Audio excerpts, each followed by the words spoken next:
has changed. America has changed.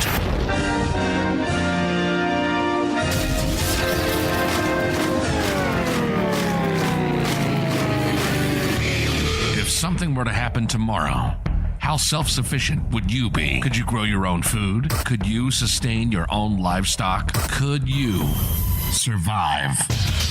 This is the We Grow Our Show with Nick and Don. Nick and Don talk about everything from politics to planting. They cover techniques, methods, and tips on how to not only survive, but thrive. Visit the website at WeGrowOurs.com. Lock and load.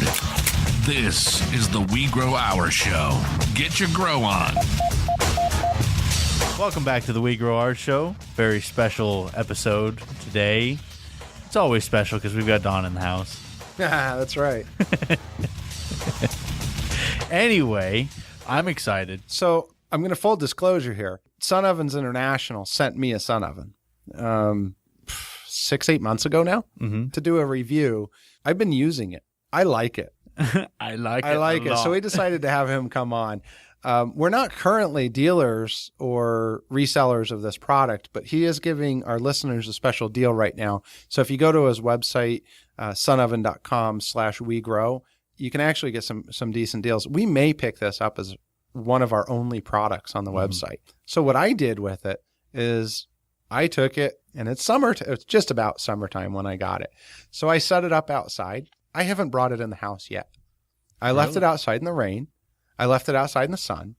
I left it outside to rot, go bad, to crack, to get dirty, the whole 9 yards. I love the dang thing. It's built solid. And other than wiping it clean, because it's dirty out near my house, I live in the desert with a lot of dirt that floats around. Plus, you're kind of a dirty dude. Absolutely. I'm a dirty guy. So now that the show has gone downhill yet again. That's okay. There's only like 4 people listening. Yeah, it's okay. There you go. So you put it through the gauntlet then. Oh, heck yeah. And I mean, my kids use it. We do hard-boiled eggs in it. Wow. And it's one of our favorite things to do. Have you cooked any quail eggs in it yet? I have cooked quail eggs in it. They're not as easy to peel as hard-boiled eggs out of the chickens, but you can do fresh eggs with the chickens. And we used to keep them at least a week before we even hard-boil them because they're so hard to peel when they're fresh. Generally, 2 weeks old is perfect. Huh. Yeah, which means store-bought. Yeah. You know, when you think about that. When you're doing it yourself, you know, you think old eggs are 2 weeks. When you go to the store to buy them, they're already 2 weeks. Yeah. Don't they bleach the ones at the store? Yeah, Why are they white? There's the type of chicken, but they don't. I don't know that they bleach them. I mean, they clean them. That's why they're refrigerated. In fact, if you go over to like Europe, the eggs aren't they're not in the refrigeration section. Even in Mexico. Yeah, they're on the shelf. On the shelf, yeah. So here they wash them, and there's a membrane on the egg, on the outside of the egg. And I can't remember what it's called. Membrane? Yeah, it's like a mucus membrane. I know that sounds kind of gross, but if you wash them, that comes off. Oh, so they're no longer protected. Right. They're no longer protected, so air can get in and everything else. If you don't, I mean, we leave our eggs on the counter. I would never refrigerate an egg, but we're getting so far off topic. Eggs are good. I like eggs. Hey, it's cool. We grow our own fish. We have our own chicken eggs. We do our own turkeys. I've cooked a 20-pound turkey in this thing for Thanksgiving. It did come out good.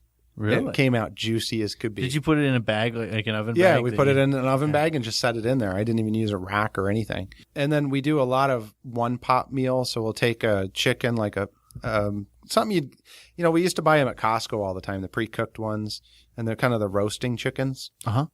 What we've done now is we buy a fresh one and put it in there, or slaughter one and put it in there, and then we take that and cook it in the sun oven. I wonder how many rabbits we can stuff in one of those things. I've done rabbit in it. Yeah. In fact, you did rabbit up well, north. Yeah, but that was in a casserole. We had a casserole. It was wonderful. A casserole really turned out great. I mean, there wasn't enough for everybody because they all wanted more, second and third helpings. Yeah. So I remember that. I was there. Oh, that's right. You were there. It was one of my first butchering classes I helped you out with. How'd I do? Terrible. Oh. I came in and saved the day, though, so it's okay. You're such a... No, he did great. Can't even swear at you anymore because you're on the radio. So many things I would say. If you haven't been to one of Nick's butchering classes and you're interested in rabbits, hostelehair.com. Mhm. You can go and do you have any coming up? At the moment, there's none on the books. I've been trying to get some together. I got to get a classroom that'll let me slaughter Thumper in there. So if you've got a classroom that you can slaughter Thumper in, There you go. please contact us. WeGrowOurs/ask us, WeGrowOurs@gmail.com, or contact Nick directly at hostelehair.com. That's right. I'm looking for a place that doesn't mind a little blood spatter. Yeah, because if you get to go to one of these classes, if you've never done it before, it really kind of gets you over that fear. I've been to a few of them now. I've seen some kids there learning, and that's something that, last week we talked about homeschooling. Heck, take them to a slaughter class. Yeah.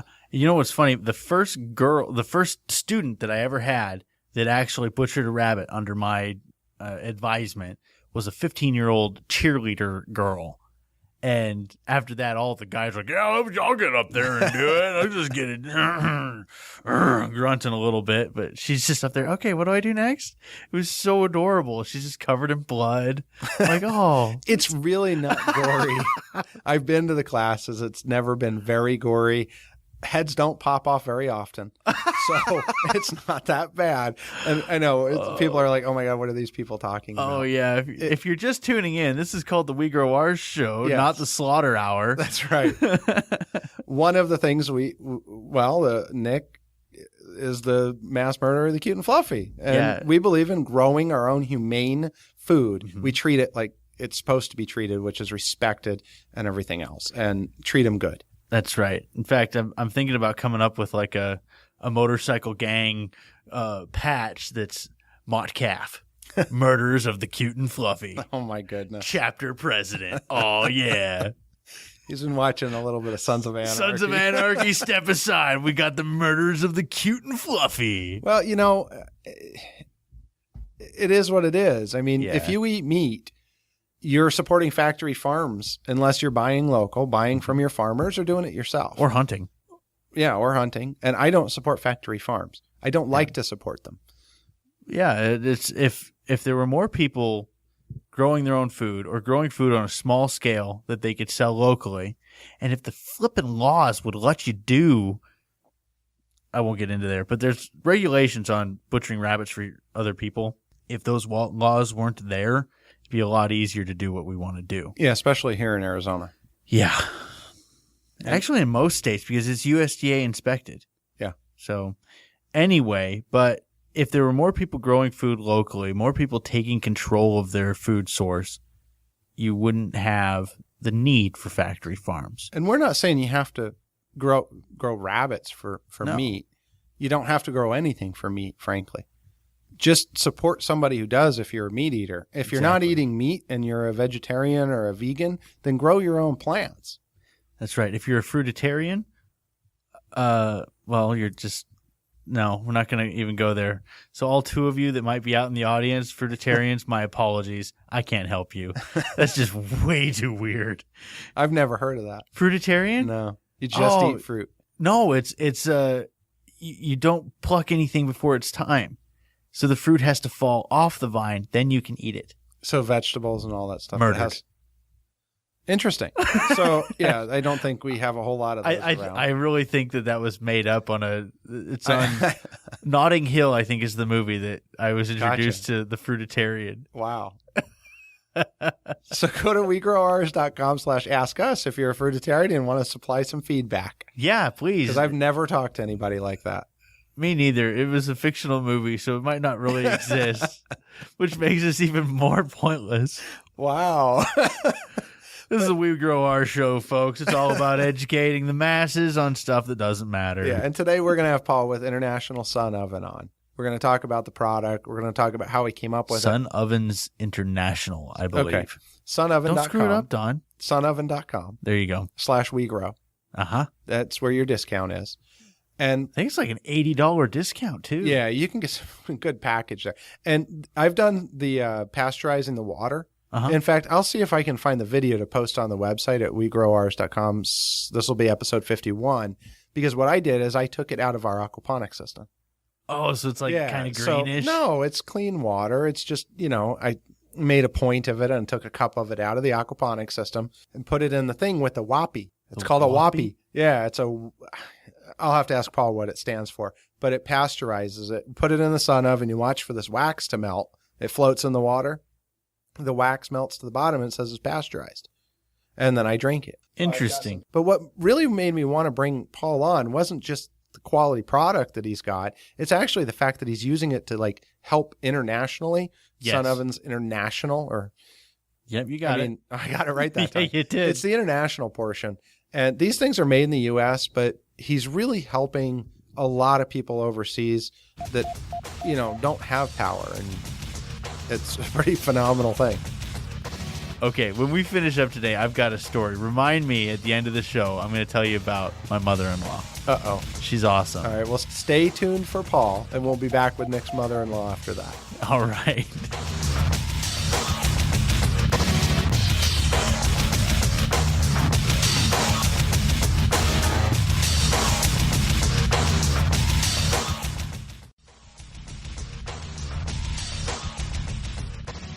What will you do when your stored supplies run out? Are you prepared? Hostile Hair provides equipment and education you need to control your own infinite food supply. We have live food storage systems, rabbits, quail, and other urban livestock for any situation and strategy. Don't be limited by what's on the shelves. Get started with an infinite food source today. Get prepped, stay fed with Hostile Hair. Call 480-331-3761 or visit hostlehair.com.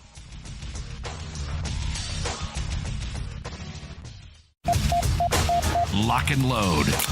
This is the We Grow Our Show.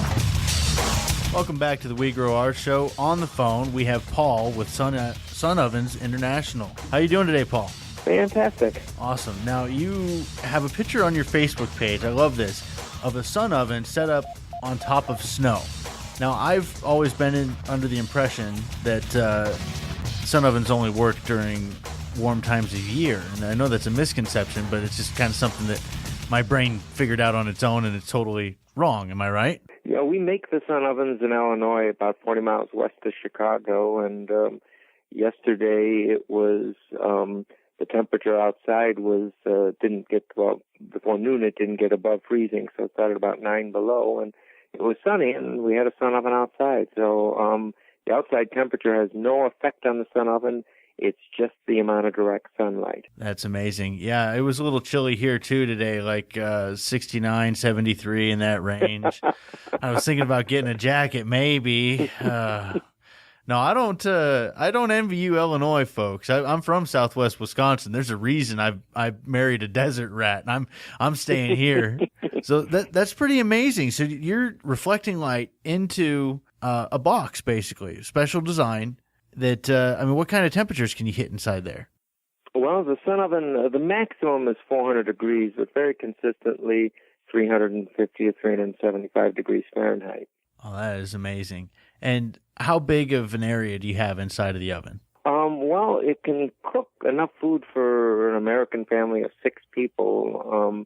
Probably the biggest single thing you can cook into it. You can actually make up to a 21-pound turkey in a baking bag, but the inner box of the oven, or the opening of it, is about 14 inches square, and then it's about 11 inches deep. So, Paul, is this your design, or how did you come up with the sun oven, and how did it get designed in the first place? Well, actually, when you mentioned, Southwest Wisconsin, the sun ovens were originally invented in the sun capital of the world, Milwaukee, Wisconsin.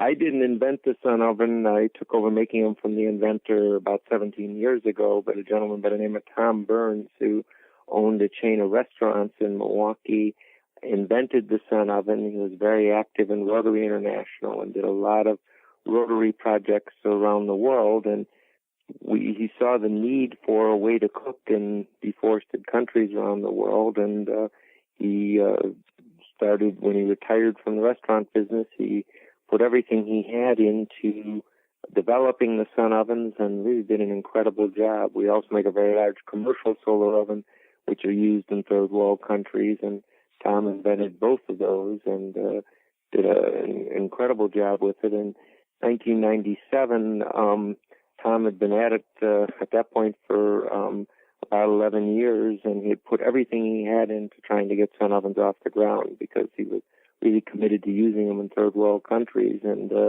he had gone hugely into debt, and he was in his late 70s, and the bank was trying to force him to move out of his home, sell his home to pay debts for what at that time was called the Burns Milwaukee Sun Oven. And I was a marketing consultant, and one of my clients asked me to help Tom out to see if there's any way I could help him market the ovens and get out of the mess that he was in financially. And I didn't know anything about solar cooking, never even heard of it, and started working with him and saw the need for it around the world and kind of got hooked with it. And Tom, as he was approaching his 80th birthday, just kind of ran out of gas with it. So I put together some investors who were able to pay off his bank loans and worked a royalty arrangement with him and moved the making of sun ovens from Wisconsin to Illinois. And we didn't buy Tom's company. We just bought the design. So we formed a new company and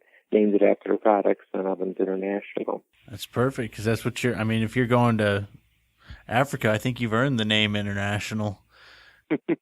Yeah, we have ovens actually in about 130 countries around the world, and so they really they make a big difference. There's still 2.5 billion people in the world who cook with wood or charcoal or animal dung as their primary cooking fuel, and when a woman cooks over a wood or charcoal fire, she inhales the same amount of smoke as smoking 3 packs of cigarettes a day. And each year in the continent of Africa alone, 1.6 million children under the age of 5 die of respiratory diseases, primarily from the indoor air pollution of cooking fires. So we're very passionate about our work internationally, and frankly, our model or our goal is that we a very simple business model that we try to help people in the U.S.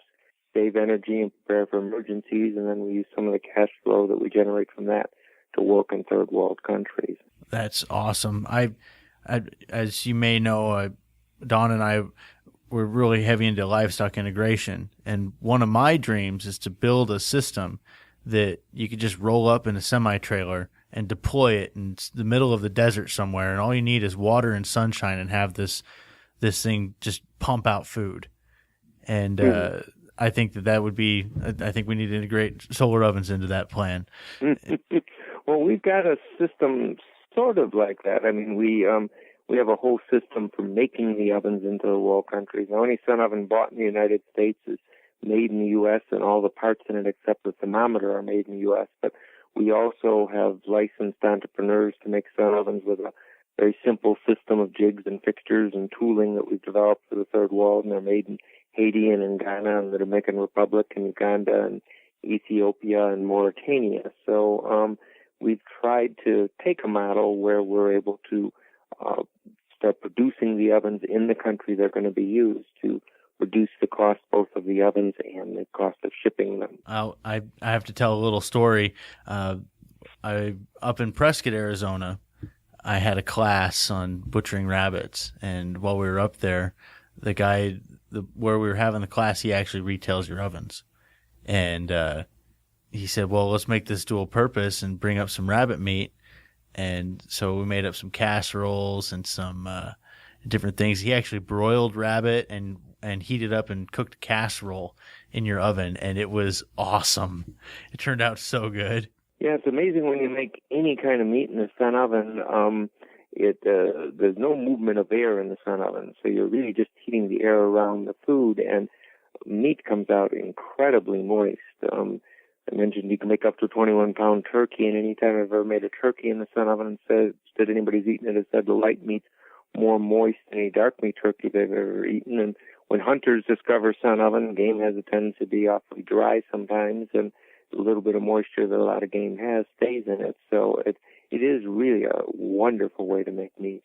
Well, I think that if I take one of these things on a hunting trip, there's not going to be a whole lot of venison making it home. Well, Paul, one of the things that struck me about the sun oven is you're helping a lot of people internationally survive, frankly. And that really comes down to the core of our audience, which are preppers and homesteaders, people that want to live with less energy and more off-grid than I think most people out there do currently. And the sun oven fits right into that plan. how have you seen the market here in the U.S.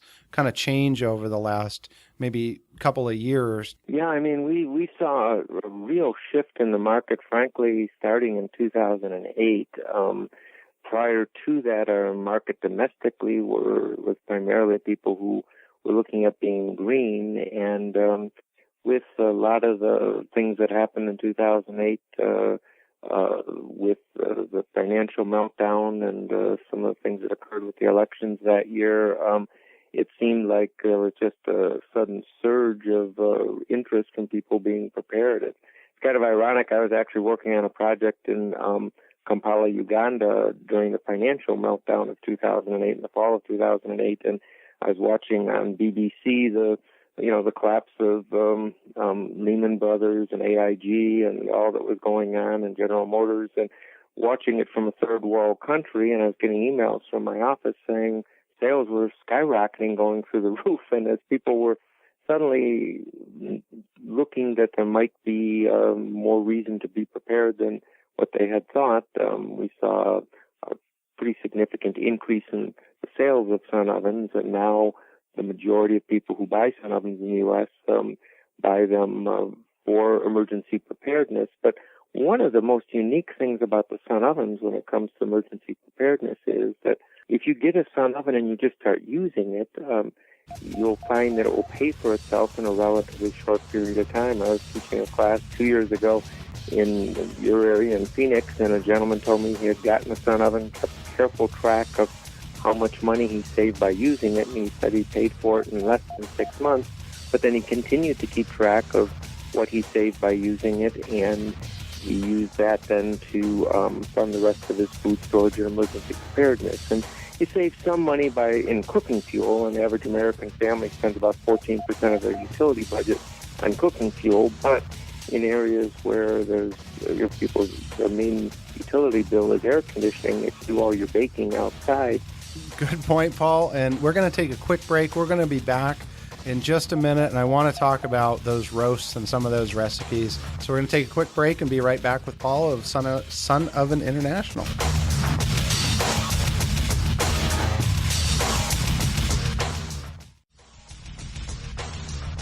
Things just got real. The drugstore is closed and the doctor is unavailable. What are you going to do? Stock your medicine cabinet and bug out bag with nature's alternative, essential oils. Visit mylavenderlife.com for all your essential oil needs. Lock and load. This is the We Grow Our Show. Welcome back to the We Grow Our Show. We have a guest on the line. Somebody that'll turn that sunshine into something yummy. We've got Paul with is it Sun Ovens International or Sun Oven International? It's Sun Ovens International. Okay, it's a plural. Got to add the S. Mm-hmm. Yeah, and you know what? Before I forget, Paul, you let me know, too, that you actually put up a page for our audience to get a discount on these. And that is www.sunoven.com/wegrow. Now, I'm going to put that link on the website. It'll be episode 51. So go take a look at that. Look at the link in the bottom of the show notes, and you'll see that link over. You can save some significant amount of money on these sun ovens. Now, before the break, we were talking a little bit about all of the places that Paul has his ovens and his humanitarian efforts around the world, and really how awesome these things are. I feel like a salesman here. I'm not getting paid to tell you how awesome these are. I've used them. I like them, and I want to have 2 or 3 of them. I mean, I've cooked rabbit in it. We cooked up some casserole, and I think he even did a kind of a broiled rabbit. I don't know if I'm saying that right. It's where you grill it inside of an oven. That's broiling, right? Yeah. Mm-hmm. Anyway, delicious. It was awesome. Anyway, let's go on. I had to get the token fat guy sayings out of the way there, because that's my plight in life. What can I say? Yeah, Paul, what are some of your favorite recipes in the sun oven?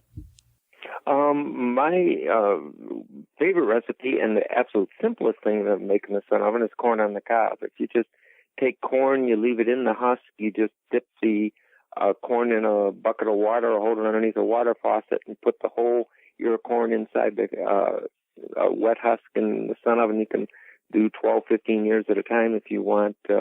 when you peel back the husk and put some butter and salt on it, it literally melts in your mouth. So as a real simple thing to do, it is really, really delicious. And so many people, I was speaking to a gentleman today in Utah who had taken we have a turkey rack available for the Sun Oven, and he said, I've never used it for turkey, but I just load it up with corn, and now my family won't eat corn any other way. So that's a very simple thing to do. And then probably my second most favorite thing to do is to just make a chicken. I'll just take a 3-4 pound chicken, throw it in a pot, throw some potatoes, carrots, onions in with it, set it out in the sun, and I can either, if I realign the Sun Oven to follow sun every 30 minutes, I can cook a 3-pound chicken in about an hour and a half, or I can just set a frozen chicken in the Sun Oven in the morning, go to work, and come back at supper time and have a cooked roast. So I can slow cook all day if I choose. And whether I cook it quickly or slowly, the meat is just so moist, and the juice from the chicken cooks into the potatoes and the carrots, and you really have a one pot to wash and a really delicious meal. Yeah, that one pot meal is one of my favorite things to do. And in fact, we probably use the Sun Oven at least once a week at this point. And it's mostly what I do is I put it in the double pot, because we have a family of 5. And with my father-in-law is with us now, 6 people. And you were saying that you can feed 6 people out of this thing. That's no joke. We do a lot of things like hams and chickens, and we put the potatoes and carrots in there. And, it comes out amazing. And I have cooked the turkey in there. But I do want to say, one of my favorite things is I'm a guy that likes fish. So we take those tilapia, and we used to put them in the house. And if you've ever had fish, you know that it smells up your house. That's what I like about the Sun Oven is we can throw it in there and we get none of the fish smell in the house at all. So we're cooking it outside in the sun. I can leave it, as long as I want. And I never overcook it. So plus the fish doesn't dry out. I mean, a lot of times when you bake fish, you leave it in just a few minutes too long, and in the regular oven, it has a tendency to dry out quickly. In the Sun Oven, you can leave it in an extra hour and it's not going to dry out. So you always have really moist, luscious fish when you go to eat it. Yeah. So one of the other things that I thought was cool with the Sun Oven was that you can not only cook food, but you can pasteurize water. So tell me a little bit about how that works and how that might help in an emergency situation. Well, you can boil water in the Sun Oven, but at most altitudes, water boils at 212 degrees, and it takes as much energy to bring water from 200 to 212. The last 12 degrees take as much energy as bringing it from the ambient temperature up to 200. Pasteurizing water kills all the same germs that boiling does, but pasteurizing water is just bringing it to a temperature above 150 degrees for 6 minutes. And there's little devices that are available with the Sun Oven that are called WAPIs, or water pasteurization indicators. And they're just a little simple plastic tube that floats on the top of a pot or a pan or a canning jar, and it has a wax in it.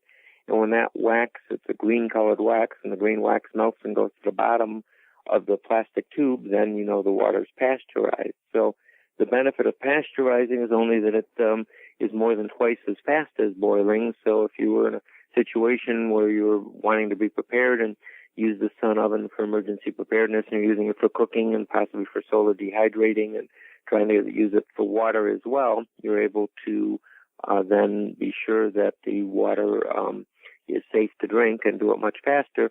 Some people keep a piece of cheesecloth with their Sun Oven so that they could pour the water through the cheesecloth. That will take any solid impurities out of it, and then pasteurize it in the Sun Oven to make sure that the germs are killed. Well, that way you can leave all of the dead germs in there and get a little bit of nutrition with your water. Well, that was gross and totally threw me off. For those of you just tuning in, this is the We Grow Ours show. You can check us out online, wegrowours.com. But you're listening to KFNX Independent Talk Radio 1100. Did I totally screw that up? No, you got it. I got it. All right, cool. I'm getting better at this. So we're talking to Paul of International Sun Ovens. I'm sorry, Sun Ovens International. See, then I screwed your company up, and I'm not a smart man, Paul. I'm sorry. Well, Paul, what is the link to your website? It's just sunoven.com. So www.sunoven.com. And if anybody is interested in trying to just figure out all the things you can do with the Sun Oven, there's a button that's on our homepage or on pretty much every page that says how to use. And if you just click that button, there's videos there on how to use a Sun Oven. There's a solar dryer, dehydrator. Those of your listeners who raise their own chickens would really like the Sun Oven to make hard-boiled eggs. I don't know if you've tried that in the Sun Oven, but you could take an egg and put it in. You don't even use water. You just put the eggs in the Sun Oven. You can actually rip the lids off cardboard egg cartons and do 2 dozen eggs at the same time. The nice thing is you can take an egg, a fresh egg, hard boil it in the Sun Oven, and that membrane that makes it very difficult to peel disappears. So if you do it in the Sun Oven without water, then you can take an egg. I've done demonstrations at people's homes who've raised chickens and taken an egg within 20 minutes of dropping out of the chicken, hard-boiled it, and you can peel it very easily without gouging your fingers and the egg. Yeah, peeling eggs is one of the things I hate to do. It was funny because my father-in-law is staying with us, and he wanted to make egg salad for everybody. So he hard-boiled about 2 dozen eggs.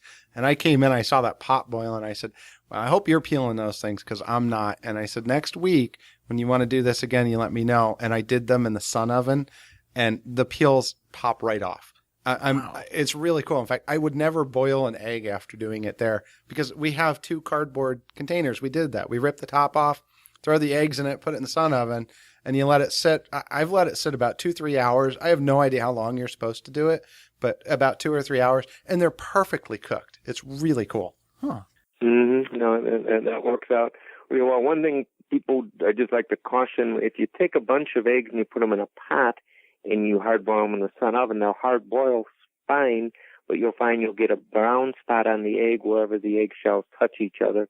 So that's why we recommend putting them in the cardboard egg cartons to boil them without water in the Sun Oven, and then you don't get any spots on the egg. Now, I'm going to shift gears a little bit from eating and drinking. I'll suggest a product to you. You've already got a great way of directing the sun's energy.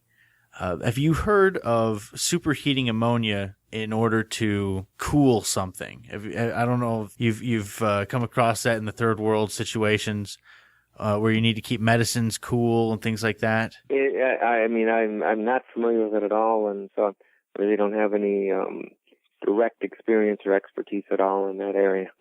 I'll tell you what I was thinking. I saw your Sun Oven and immediately thought this would be the perfect setup to put some black iron pipe inside of it and have an ammonia system to where you could superheat ammonia to compress it. And then when you compress ammonia, when you alleviate the pressure, it actually causes a cooling sensation, or not sensation, but it actually will cool a small container. And that's how older refrigerators used to work. I know you're going to all these third world places that don't have refrigeration. I don't know. Maybe we should talk off the air. I'd love to design something that would just fit inside of a little oven like that and make it work. No, it sounds like it could have a real advantage, that's for sure. So again, Paul, the website is sunoven.com? Yes, okay. www.sunoven.com, and you click the How to Use buttons, and there's videos on everything that you'd want to know about using the Sun Oven. Okay, and if you go to sunoven.com/wegrow, you can actually get a discount on the Sun Oven, so go check that out. Again, I'll put the link on my site. And Paul, unfortunately, we're out of time already. Well, I appreciate the opportunity to visit with you, and hope we can do it again sometime. Absolutely. Sounds good. Thank you so much. Thank you, Paul.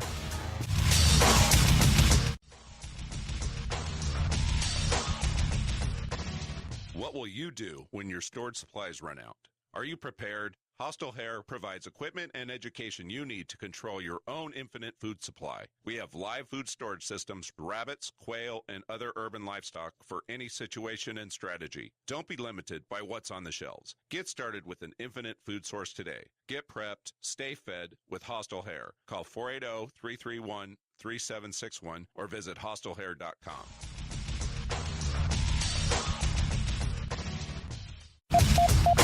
Lock and load. This is the We Grow Our Show. Welcome back to the We Grow Our Show. So Dawn reminded me that I'm supposed to tell you a story when I announced to my family that we were going to have a talk show on. Is this on the radio. mother-in-law story? This is the mother-in-law story. So everybody's kind of gathered around. I'm like, guess what, folks? I'm going to be on the radio. They're like, oh, really? Like on an FM station? Well, no, but it's an AM station. It's 1100 AM. It's an awesome station. And my mother-in-law goes, oh, so it's just going to be in the morning? And I was like, what? What do you mean in the morning? Well, it's AM. Oh, And I'm like, you thought it was like 11 o'clock a.m. yeah. And I'm looking around. I was like, well, no, it's from 1 to 2. Well, then isn't that FM? I was like, well, actually, that would be PM. And we have just completely changed the whole room erupts in laughter. And this woman is really smart. She is I've met her. extremely She's smart. very smart. But occasionally, there's just little things that don't always exhume the smartness, if you will. For example, Like, she'll never listen to the show, I assume. occasionally when I have her daughter on, she'll listen to it. But they're driving down from Flagstaff to Phoenix, and she gets this look of concern on her face as she's looking at the water retention on the side of the road. Every 30 feet or so, there's anti-erosion bales Right. of straw, and pretty soon she goes, "Is that how they feed the deer?" Cynthia, if you're listening, I'm so sorry that I did this, but it was just so funny. It's just an awesome story. Yep. But yeah, and if you ever hear me do my wife's voices, I don't really want to. That's how she sounds. It's the real deal. So, all right, if you're just tuning in, it's we at the first segment of the radio show, Nick said he had a story. Then we did the sun oven, so you're just catching us up. That's right. All right. Not everybody was listening at that part. I figured I should throw it out there. Yeah, I guess that's true. So, anyways, we did have an awesome interview with Paul from Sun Ovens International. And if you guys have any sense whatsoever, go out there and get a sun oven. Yeah. They're going to pay for themselves within 6 months. Your return on investment's 6 months. It saves you that much power. And then on top of that, the grid goes down, or maybe you just stop paying your electricity bill. I don't know. Hey, I didn't have a sun oven at the time, but we had moved in our house out where we are now in Desert Hills, and we're in the house for about 6-7 months, and all of a sudden the electric gets turned off. Pew. Like, and the guy is out there. I was like, what are you doing? He's like, oh, you haven't paid your bill. I turned the electric off. I said, oh my God. I call my wife. You didn't pay the bill. Electric. I paid the bill. I said, all right, we go back. We look, sure enough, we paid every bill. So I call him up, and this is like on a Friday they did this, and it's freaking almost summertime out. I mean, it's not cold out. Yeah. Turns out that we had apparently owed some kind of deposit to get it turned on that we never did, that we weren't aware of, that was under a separate deposit account. We had no idea that this was supposed to happen, that we were supposed to make this deposit. They turned the electric off and couldn't get it back on until I think it was Monday or Tuesday the following week. So we went 3 days with no electric.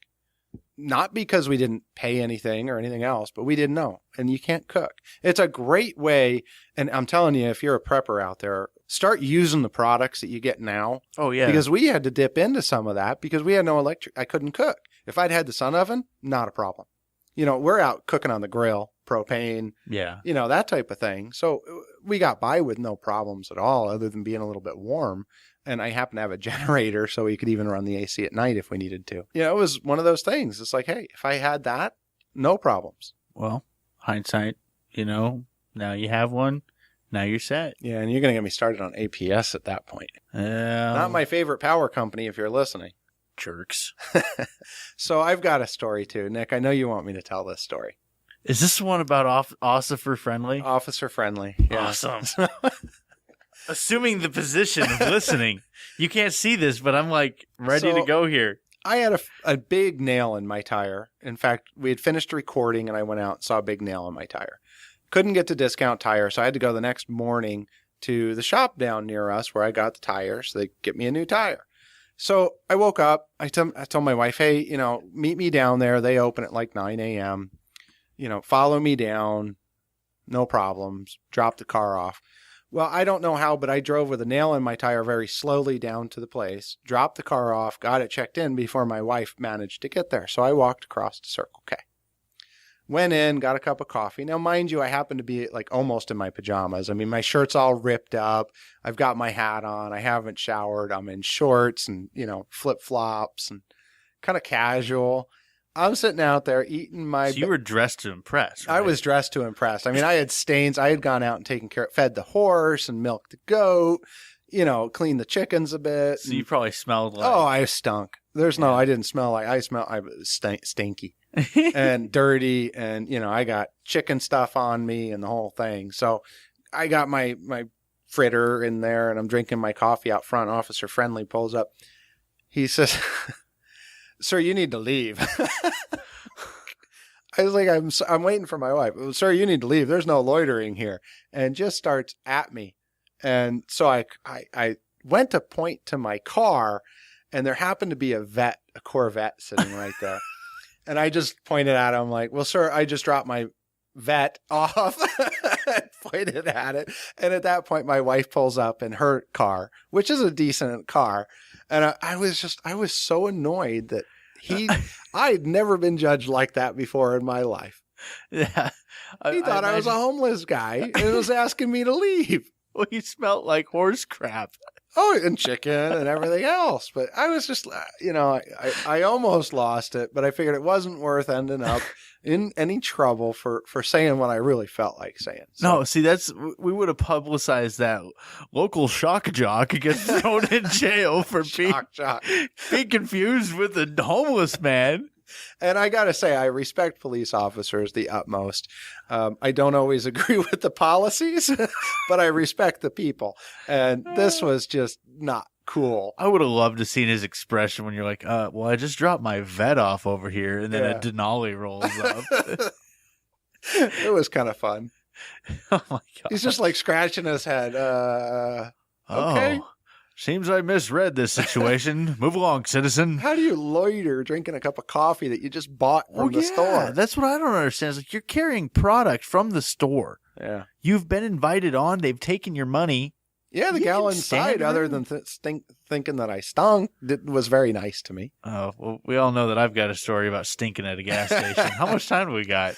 Oh, we're getting close, but all right, why not? I mean, we haven't talked about anything on topic of growing our own food, so let's hear the story, Nick. Well, this is more along the lines of sustainability, though. For about 6 hours, I was playing with a gasifier that was running on rabbit poop. And I'm standing right. We always go back to the poop. Of course. So I'm standing right in the cloud that is the smoke from the poop burning. And I'm trying to get this thing to light an engine. It's working pretty good. It smells kind of bad. I didn't think anything of it, but my eyes are bloodshot and dried out from being right in it. And I was driving home. I stopped off at a store to get like a Snickers bar and a Gatorade or something. And I walk in. As soon as I walk through the door, the cashier looks at me and just scowls. I'm like, "What's her problem? Whatever." And walk back, get my Gatorade, my Snickers bar, and walk up to the front. And she's just real quiet and leans forward. And she goes, "Are you high?" Am I what? Am I high? Are you high? Are you high? Well, no. She's like, "You smell like weed." I'm like, "Lady, you've been buying some crap weed because this is not weed." And she's just, it's funny how judgmental people get when you smell like burnt poop. Yeah, well, and I got to admit, I smelled you. You were, we had a gasifier at my house running for a while, and I'm out there. It stinks. Yeah. And I can see the resemblance. Not that I know what weed smells like or anything, but I can see the resemblance of that Is smell. that why you with kept the sniffing rabbit me? poop. Is that what happened? Oh my gosh. Can we shut it down yet? Holy yeah, crap. we're almost there. So that was a lot of fun working on that. You're listening to gasifier. this delightful conversation on the We Grow Ours show. You can find us at WeGrowOurs.com. And we grow ours means we grow food and livestock, not other things. We grow other things too. Oh, you're talking about weed? Yeah. I've never You grown just had weed. a conversation about weed. I want to explain. No, I that had a that's not what conversation we about grow ours poop is. and the misconception of poop smelling like weed. All right. Well, now that we've entertained everybody. Sorry, potheads that wanted to learn how to grow your own pot. Just plant the seeds and go for it. Yeah, but not in Arizona. Go to Colorado. Of course. Go to Colorado. Or Washington. Yes. And use aquaponics. Yes. You knew that was coming. I had to throw it in there. Of course. You're just shilling away over there. That's right. So for more on... Moron. We got to get off the air now. I think so. www.wegrowours.com/ask us for all your feedback. Visit the website, wegrowours.com. You can click on the tag cloud on the right-hand side and see all the topics, including rabbits and aquaponics and quails and bees and everything else. And poop. And poop. I don't think I have the word poop in the tag cloud. Well, you better fix that, Don. Do you know it What would just kind of- bring up every episode anyway? It would. It would, because we always talk about poop. So if you guys Listen, we like to eat, and something happens after you eat. Yeah, so if you're interested in growing your own food, go check out the website. Give us some feedback. Let us know what you think. Let us know what kind of guests you want on the show and what subjects you want. That's the best way we can give you guys what you want. So thank you for joining. Catch you next time.